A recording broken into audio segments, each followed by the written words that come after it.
Trilhas, cachoeiras, passeios em piscinas naturais. O Brasil tem um enorme potencial para o turismo ecológico, mas a tragédia em Capitólio, onde um bloco de rocha desabou sobre 4 lanchas, deixando 10 mortos, levantou uma questão. Estamos preparados para oferecer esses passeios com segurança? Será que os guias turísticos orientam os visitantes da melhor forma? Como saber se o passeio em belezas naturais é seguro? Esta semana, 2 homens passaram 5 dias isolados na mata ao se aventurarem numa trilha em São Paulo. Precisaram ser resgatados pelos bombeiros. Uma aventura no meio da natureza e um grande susto. Mais de 30 pessoas no topo de uma montanha perigosa acabam isoladas no meio da mata. Tava bem chuvoso, neblina forte, um vento muito forte. Tava carregando a gente de lado, tava bem forte mesmo. É impossível de subir. Uma viagem dos sonhos, interrompida por um desmoronamento impressionante. Nessa hora, eu afundei. Aí, essa hora, eu achei que realmente eu fosse morrer. Passou assim, eu falei, gente, eu vou morrer. Como evitar que o chamado turismo de aventura termine em acidentes graves e até fatais? O país está preparado para oferecer esse tipo de atividade com segurança. Na semana passada, o Domingo Espetacular mostrou o caso de 32 pessoas que precisaram ser resgatadas pelo Corpo de Bombeiros no Pico dos Marins, na Serra da Mantiqueira, em São Paulo. A subida do grupo foi organizada e conduzida por um influenciador digital e realizada fora da época convencional. Os turistas foram alertados por guias locais sobre as más condições do clima, mas decidiram enfrentar a tempestade. O Pico dos Marins é um dos mais altos do estado de São Paulo. E a aula passeio terminou mal. Os turistas precisaram ser resgatados. Nossa equipe voltou ao Pico dos Marins para refazer a trilha ao lado de guias experientes. Daqui a pouco a gente mostra como é o caminho que esconde perigos para turistas e guias desavisados. Não é um esportivo. Antes, tem a história do jornalista Felipe, que se viu em uma situação dramática. Depois de 40 anos se aventurando por trilhas pela natureza, ele e o amigo Henrique planejaram passar 3 dias acampados na Serra do Mar, que fica em São Bernardo do Campo, região metropolitana de São Paulo. Eles já estavam no caminho da volta, só que a chuva forte aumentou o nível da cachoeira. E nessa situação a gente tentou atravessar na sexta-feira. E tentamos por 2 vezes, a gente foi com corda, a gente foi com boia, mas não conseguimos sucesso. Exaustos, os dois ficaram ilhados durante 5 dias em uma área de difícil acesso até a chegada do resgate. Esse é o registro feito pelas equipes do momento em que os dois foram resgatados. E como eles não sabiam nadar, a gente viu a necessidade de montar um sistema e fazer a ancoragem dessas pessoas para fazer a transposição segura do rio. O jornalista Felipe confessa que ele e o amigo não se atentaram à previsão do tempo, que já alertava para temporais naquela semana. Riscos ocorrem de que forma? Falta de informação, falta de habilitação, ter um guia habilitado, alguma pessoa habilitada, está com uma pessoa habilitada, né?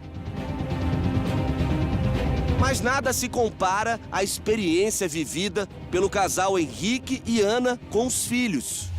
Eu, particularmente, não conhecia Escarpas, nem Capitólio, então era uma expectativa muito grande de conhecer os cânions, fazer um passeio interessante com a família e com as crianças.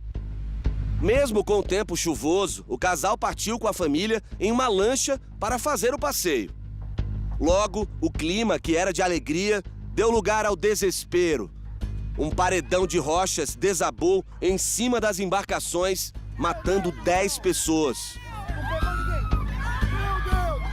Eu lembro que eu vi a pedra caindo, aí veio uma onda gigantesca. preta, uma água escura, que cobriu a nossa lancha. Nessa hora, eu afundei. Aí, essa hora, eu achei que realmente eu fosse morrer. Passou assim, eu falei, gente, eu vou morrer. Me deu um desespero. Aí, ao mesmo tempo, eu consegui sair debaixo d'água, não sei como. O desespero de Ana aumentou quando ela percebeu que o filho Miguel, uma criança, estava ferido. Aí eu olhei para o lado e eu vi uma criança com as duas mãos para fora d'água e duas pedras em cima. Eu vim saber depois que essa criança era meu filho, o Henrique, o mais novo. Eu falei, meu filho, calma, calma, tá tudo bem, a gente está vivo, vai dar tudo certo. Para o casal, depois da tragédia, ficou evidente a falta de estrutura e preparo do turismo no local. Eles não receberam qualquer orientação de segurança antes de embarcar. Nós não tivemos orientação nenhuma em relação a se a lancha virar, se a lancha afundar, como fazer, o que procurar, orientação nenhuma. Na quinta-feira, cerca de 80 embarcações fizeram um cortejo até os cânions, onde a tragédia aconteceu. Marinheiros vestidos de branco soltaram balões biodegradáveis em homenagem aos mortos. Para essa geóloga da USP, a tragédia que matou 10 pessoas e deixou 32 feridas poderia ter sido evitada se estudos técnicos já tivessem sido realizados nessa região. Os técnicos podem identificar esses sinais, podem avaliar, podem monitorar por meio de um sistema, de um sistema de indicadores que se chama geoindicadores, que vão monitorando essas mudanças ao longo do tempo. Há 10 anos, Poliana percorre pontos turísticos pelo mundo.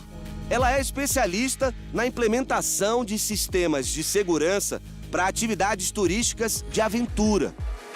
Quando a gente faz um trabalho como esse, mapeando os riscos, tentando entender as suas probabilidades, tentando entender aí quais as consequências, uma vez que aquela probabilidade e aquele risco ocorra, a gente vai conseguindo ter um mapeamento de tudo isso e vai conseguir ter uma atividade mais controlada. A especialista ainda faz o alerta. É importante a gente saber com quem que a gente está se aventurando, saber se o condutor é capacitado, saber se ele é qualificado, se ele conhece as regiões do local. Isso daí é um fator primordial, E, sem dúvida nenhuma, fica aí a dica para que, uma vez observado as condições naturais, se você, enquanto consumidor, se você, enquanto visitante, não se sente confortável, muitas vezes, de continuar aquela atividade, é importante que a atividade ela seja realmente interrompida. Por falar em riscos, voltamos ao Pico dos Marins para mostrar o drama dos turistas que foram resgatados no topo da montanha em São Paulo, onde várias pessoas já perderam a vida. O resgate dessas 32 pessoas aqui no Pico dos Marins chamou a atenção mais uma vez para os perigos de estar numa montanha como essa, sem o preparo adequado e descumprindo todos os procedimentos de segurança. Hoje, a gente voltou até o local onde tudo aconteceu. Estamos acompanhados do Capitão Reis e do pessoal do Corpo de Bombeiros. Eles participaram efetivamente do resgate a esses turistas. E aqui também a gente vai ser acompanhado pelos guias que foram contratados por esses turistas. Chegaram aí até metade do caminho, mas perceberam que o tempo mudou e que estava muito perigoso para continuar a trilha. Capitão, eu pergunto para você, por todos os equipamentos que vocês estão usando, já percebe-se que é um lugar extremamente perigoso. São vários ingredientes, Equipamento adequado, ter um mínimo de preparo físico, contratar alguém especializado que conheça o caminho se a pessoa não sabe navegar sozinha e, principalmente, consultar a época apropriada para realizar esse passeio. O caminho começa pelo meio da mata fechada. 3 minutos de caminhada apenas e começou a chover, a gente já foi surpreendido por pancadas fortes de chuva. Deu uma paradinha agora, mas a gente vai subindo. Isso, o que acontece? A partir de agora, todo o caminho vai ficando mais escorregadio, a visibilidade ela diminui e é nesses momentos que as pessoas começam a se perder em trilhas que não conhecem. Caminhamos por quase 1 hora, passando pelo mesmo trajeto que o coach e os mais de 30 alunos fizeram. Robson, Matheus e Evair foram os guias contratados para levar o grupo naquela ocasião. Experientes no local, eles avisaram que a subida naquele momento não era aconselhável. Tava bem chuvoso, neblina forte, um vento muito forte, tava carregando a gente de lado, tava bem forte mesmo. E é impossível de subir. Não, eu sabia que ia dar problema, cara. Eu alertei eles desde o começo que ia dar problema. Para eles chegar aqui na base do Marinhos já foi um sufoco, pela estrada. Eles falaram que eles iam subir, de qualquer jeito, entendeu? Correndo risco de vida lá em cima, o grupo precisou ser resgatado pela equipe do Capitão Reis. Alguns ali com sinais de hipotermia, muito cansados. Então o nosso pessoal fez a descida deles bem devagar, com a maior segurança possível, para que não houvesse nenhum incidente. Além de guia turístico, Evair é acostumado desde pequeno a subir o Pico dos Marins. Ele conhece bem os perigos de se aventurar num lugar como esse, sem o preparo adequado, como foi o caso dos turistas. Por exemplo, você tem que subir com uma roupa, você vai estar molhado, chega lá, você troca, mas não tinha isso, despreparado, bota molhada, equipamento pesado e um tempo nem um pouco favorável. Procurado pelo Domingo Espetacular, o coach se defendeu e disse que a expedição foi bem planejada. Lá não tinha nenhum sinal de proibição, contratei guias profissionais. Os guias profissionais, se não tivesse condição de subir, eles nem começavam a subir. As consequências poderiam ter sido ainda mais graves. Até aqui